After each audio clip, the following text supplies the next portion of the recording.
Olá, eu sou a Joyce Paz, eu tô aqui com o Felipe Raureliuk, que é crítico de cinema e produtor, para falar do último lançamento desse mês, que é bombástico. Esse box maravilhoso, coleção Estúdio Hammer, que traz não um, não dois, não três, mas 6 filmes. 6 filmes. 6 filmes. É maratona que não acaba mais. Não, esse box é um dos mais incríveis desse mês. Ó, A Múmia, A Maldição do Lobisomem, O Beijo do Vampiro, Maníaque, A Górgona e Fanatismo Macabro. Enquanto o Felipe se organiza com tanto card, eu vou mostrando aqui, ó, esse box, porque realmente esse estojo aqui vale a pena. Não, tá muito cuidado, tá muito bem cuidado. Só pra vocês terem uma noção da apresentação. Não, trabalho de primeiríssima qualidade do material, qualidade das cópias também, da apresentação. É todo, é edição pra gente que coleciona mesmo, pra quem quer ter a mídia física em casa. E não é qualquer mídia física, Sim. De qualidade mesmo, com até esse, me desculpe, Joyce, me permita, mas até isso aqui, gente, até a contra, aqui não é a capa, né? É só a antessala dos discos, olha só, tudo lindo. Aqui tem um espacinho para deixar os cards, olha só. Então, parabéns ao pessoal Diferenciado. Parabéns ao pessoal aí do Obras Primas aí, porque tá realmente muito bem feito. Sem falar no mais importante, que é a qualidade técnica das cópias, né, Joyce? Sim, tá? com certeza. Filmes aí, décadas de 50 e 60, e todos eles com uma qualidade impressionante, né? Exato. Então a gente pode começar por onde? Terror e horror. Terror e horror. Eu acho que o principal que tem que ser falado pra gente começar é que, primeiro, que o horror é um gênero que ele é muito específico no cinema, né? Isso um pouco subestimado também, né? Então, eu acho muito subestimado. Sim. Inclusive, eu que sou muito ligado às premiações, né? Se você pegar na história da academia, do Oscar, ou até, não vamos nem só falar do Oscar, você pegar Veneza, Cannes, Berlim, quais são... No geral, né? No geral, esse gênero ele é muito pouco lembrado, né? Tanto que existem premiações específicas para esse gênero, porque as pessoas que trabalham nesse gênero não se sentem representadas e acabam criando isso desde a década de 70, mais ou menos. Já existem prêmios que são específicos para o suspense, para o terror, para o horror. Se engana quem acha que isso é dessa época, tá? Vamos falar aqui que a Universal, que depois se tornou uma das maiores produtoras de Hollywood, não nasceu gigante e, na verdade, conquistou grande parte do público dela fazendo os filmes de terror lá da década de 30. Sim, deve muito a esse gênero. Todo mundo já deve ter visto, no mínimo, trechos aí do Frankenstein, do Drácula. Com Bela Lugosi. Pô, todo mundo já viu, né? Pelo menos trechos desses filmes. Grande parte do que a Universal veio a se tornar vem desses filmes, desse gênero, e esse gênero ele tem uma vitalidade incrível. Quantos filmes existem do Sexta-feira 13? Nossa. Da Hora do Pesadelo, do Hellraiser, Sim. E enfim, e daí do Michael Myers, né, que é do Halloween. Né? Poxa, então é um gênero que ele consegue se reciclar também, né? Pânico agora mais recentemente, e enfim, A Bruxa, que agora é super recente. Fora né? os subgêneros, né, que vão derivando aí. O gore, né? Você tem o terror italiano, enfim, e esse box, né, Joyce, eu acho que ele é de uma época específica, é um recorte dentro do horror, né? Sim. E é importante a gente ressaltar também qual que era a importância dos estúdios Hammer, que é um estúdio inglês, dentro desse contexto, e como que foi esse trabalho de reapropriação de obras clássicas da Universal e os remakes e tudo mais, que colocou o Estúdio Hammer no mapa. No mapa, ele passou a ser mundialmente conhecido em função dessa série de filmes, né? Esse box ele traz 6 desses títulos, mas ele produziu dezenas de títulos aí do final da década de 50 até a década de 70. Sempre com um esquema de baixo orçamento, porém altos lucros, né? Altos lucros, baixíssimo orçamento. Essa era a estratégia.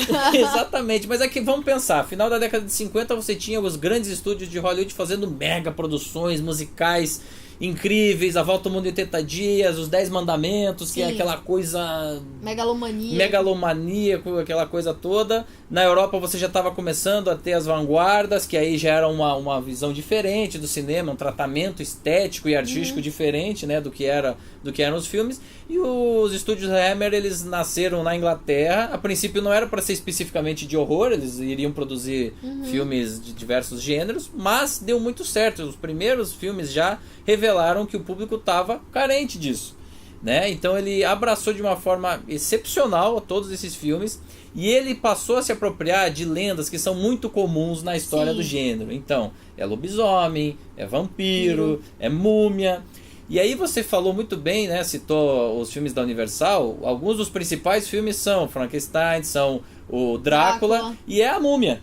Inclusive esse box, o primeiro dos filmes, é justamente a Múmia, a versão Hammer da Múmia. E o melhor, Múmia, vida ainda por quem? Por Christopher Lee. Ninguém menos que Christopher Lee. Ninguém menos. Jovem. Muito jovem.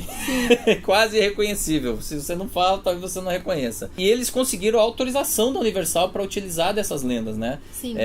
Nesse filme e em tantos outros que eles produziram. Então, ou seja, os estúdios Hammer, eles conseguiram ter essa sacada de gêneros de nicho.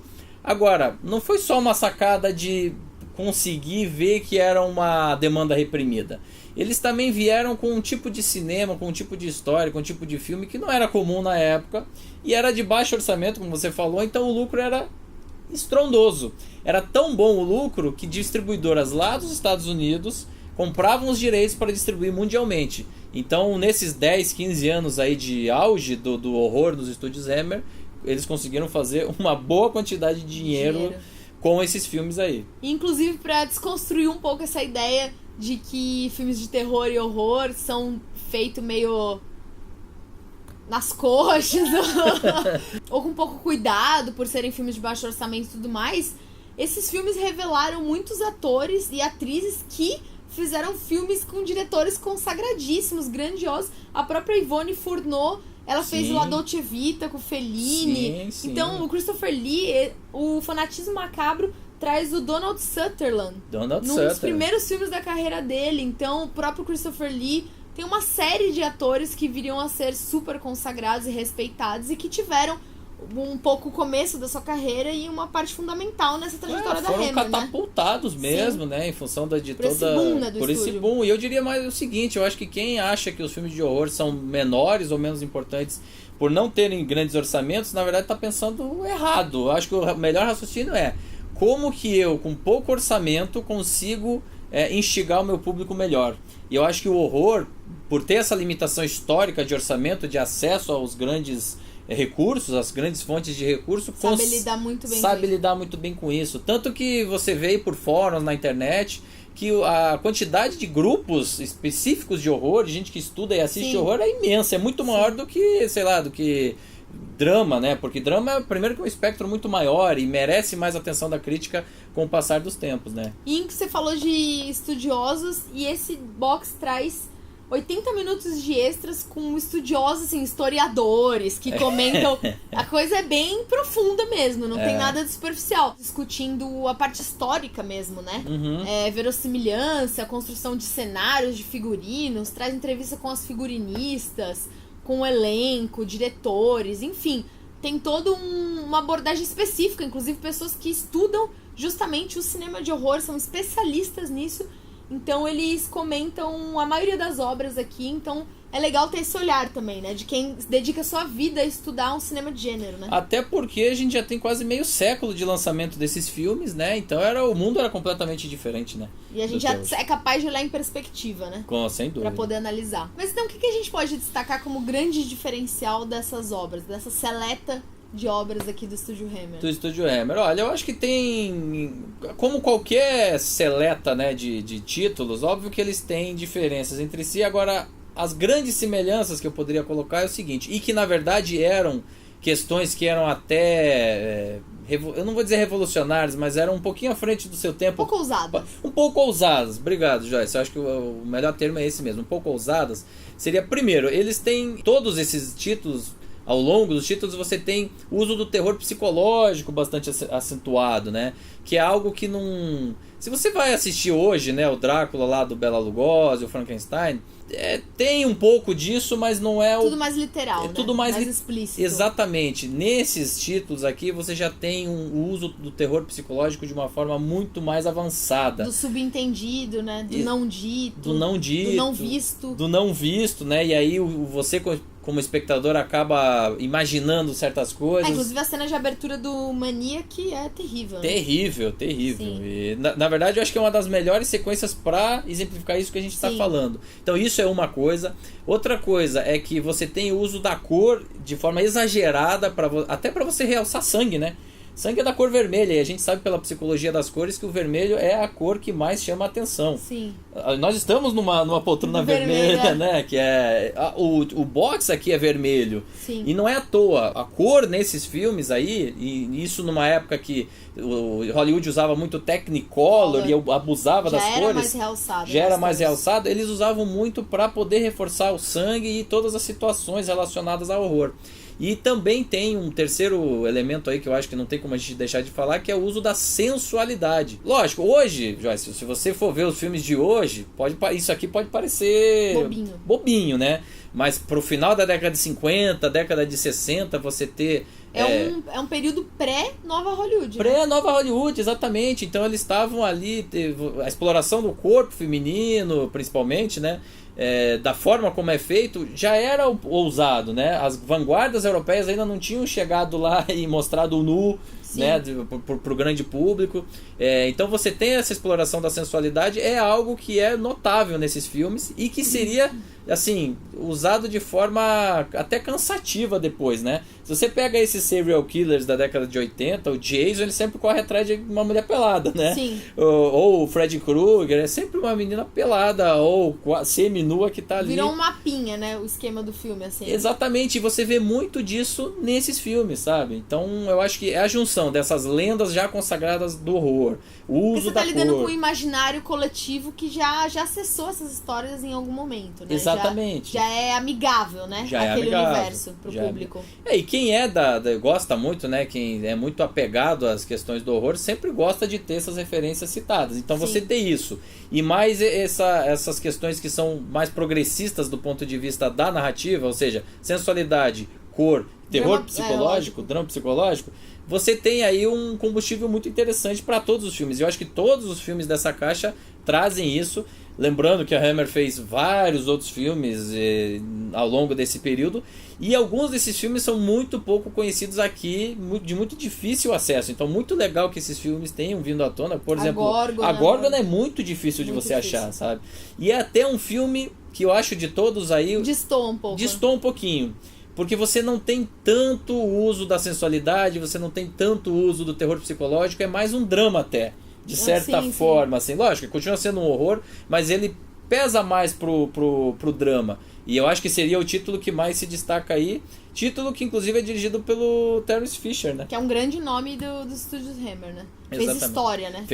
Fez história. Ele hoje, infelizmente, enquanto ele era vivo, talvez não tenha sido reconhecido a altura da importância dele para o gênero, mas a historiografia vem revendo esses filmes, né? Vem estudando novamente todo esse conjunto de obras e vem vendo que ele foi um dos grandes precursores de vários desses elementos que a gente está citando e influenciou diversos outros cineastas do mundo inteiro, não só americanos, mas da Europa também, e até japoneses, assim, no uso de vários desses elementos.